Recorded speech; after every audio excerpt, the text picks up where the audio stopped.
Hey guys, welcome to a brand new series on the Andy Levy YouTube channel. And this series is obviously in the off season of the NFL calendar now. Obviously, Eagles, Chiefs just happened last week as I start this new series. And we're going to be going through the teams and basically just coming up with three things that they need to do that's going to dramatically improve them heading into the new season. I'm going to be doing it in draft order, starting with the worst, going all the way to the best. So starting with the Titans, working my way down to the Eagles, okay, and really just seeing what I can do, All right, we're not going to find one of it. We're not going to find him. All right, but we're going to find some things. So let's start with the Tennessee Titans with the first overall pick. Okay, there's a few things they can do with this pick alone, but before I get to that, I want to talk about the team as it stands right now. Now, the Tennessee Titans defensively this season were, in terms of at least the passing side of their defense,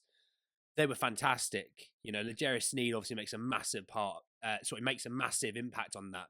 I mean, the second in total defense behind the Eagles, so you got to think right there. That's pretty damn impressive. Okay, the real thing with this though, when it comes to their defense, is the passing defense. They're the second best passing defense in the league, only giving up 177 yards per game, which is phenomenal. Now, obviously, I think some of these stats actually would improve a little bit more had the offense not been at times poor. But against the run, they're actually 26th. They're giving up 134 yards a game. So that's something that you can definitely improve on, is the run defense. When you look at their offense for the season, they were ranked 26th in the league with 304 yards per game. In terms of the passing side of things, they were 26th again at 195 yards a game. And in terms of rushing offense, they're a little bit higher. They're in 19th with 109, so near enough halfway, basically average in the league. And with scoring offense, they average 18 points per game.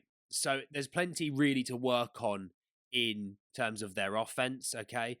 And I was looking at their offensive line. They're ranked 26th out of that 32, okay? Not great. Not great. And I think with a better offensive line, I genuinely think they would have been so much better offensively. They definitely wouldn't have the first overall pick with just a more sort of competent offensive line. Now, you could go one of a few different ways when it comes to free agency, but I'm going to start with their own free agents right this second. And in reality, there was only one name that really jumped out to me in terms of who maybe they might keep. You know, they've got Quandre Diggs, Nick Folk, sorry, Big Kick Nick, as I used to call him, because obviously he used to be with us.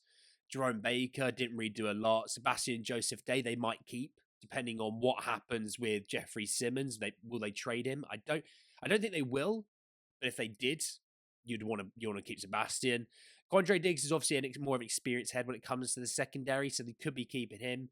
I don't think they'll be keeping Mason Rudolph. I don't think they'll keep Brunskill. Boyd looks a little bit past it. Raduns, the guard, he was league average, wasn't crazy good. They might keep him if it's a good enough deal, but nothing mental. Long snapper, no offense to long snappers, I don't think they'll keep Marlon Davidson. James Lynch, they might keep. There was some quality there. And to be honest, I've gone through those there. Nick Westbrook-Akine, that's the one that you stand out. He had their league high in touchdowns with, I think it was 9, if I remember correctly. It really depends on the value of this deal. If they can get him at a reasonable contract, then I could totally see them keeping him. Now, they do need help offensively on their weapons side of things, which obviously will come to the draft as well. But I think there's one that you could definitely look to try and extend. I mean, big, deep threat. You've got Ridley as well. They could probably do with one more at least in that wide receiver room of real quality. Is that Cooper Kupp? Is that Deebo Samuel? Is it, Stephon Diggs?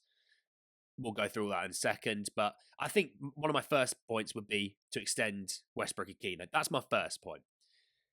Coming into the draft, let's talk about the draft quickly. Because obviously with the first overall pick, you are in a sweet spot, okay? You could potentially get a bevy of picks. And I don't think you're going to get the picks that of recent years. I don't see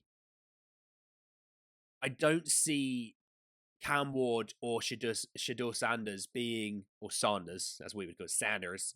Um, I don't see them being what it was last year, with Caleb, with Jaden, with Drake May, with even Penix, JJ McCarthy, even Bo Nix. You had 6 guys that, let's be honest, all of them could be the first quarterback off the board this year. I mean, the first 4, maybe even 5 would be. Bo Nix, I think probably would. I mean, hindsight's a wonderful thing, but I think Bo Nix probably would have been as well.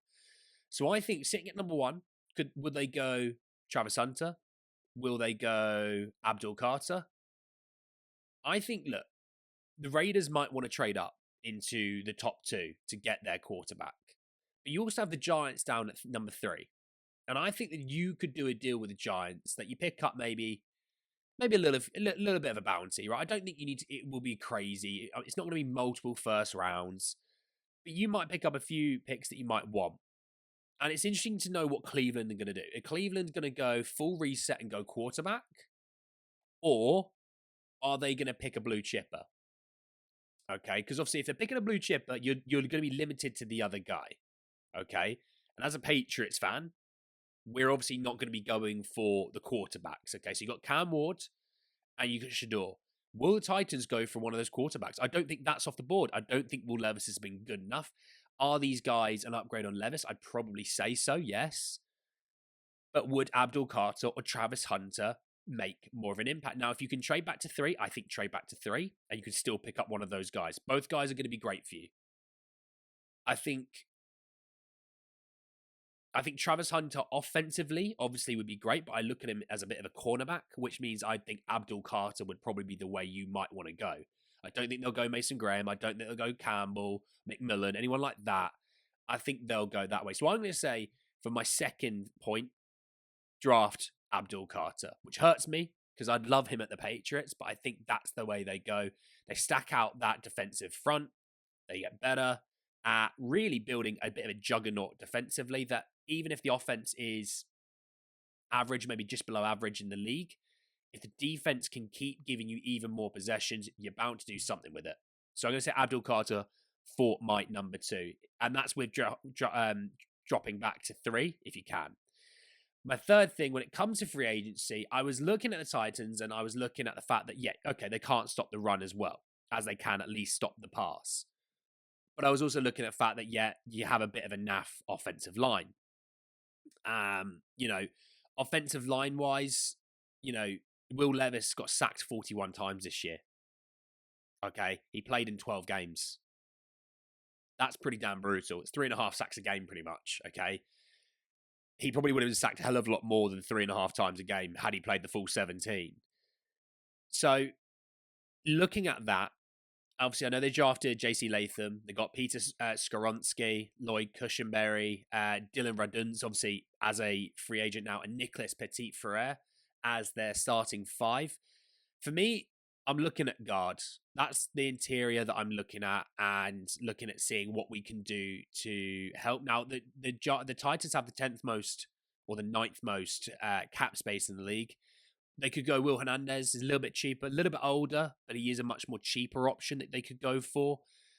You could go, hey, if Mekhi Becton's on the market, you could go Mekhi Becton at guard. He was a monster this season for the Eagles. You could go that route. I don't think they'll go Trey Smith from Kansas City. So for me, if I had to say, this is who I think that they probably should go for, they won't go for Cam Robinson. I don't think he was even great moving over to Minnesota. I don't think that's what I would do. I'm going to say it's weird to say this after only a couple of years ago, what really was happening. I'm going to say, go and get Mekhi Becton.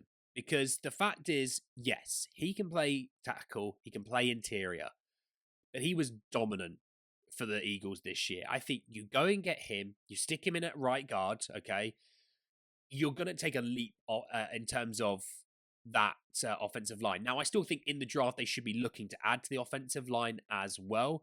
They're not going to be getting a Will Campbell or anyone like that in the draft in the first round. I think what you probably should be looking is your second and third round picks being that. Obviously, if you've kept Westbrook Akine, you're going to roll with Levis. You're going to give him one more year.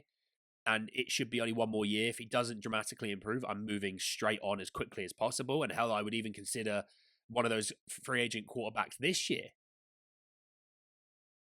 I just think in terms of right this second, that's what I would do.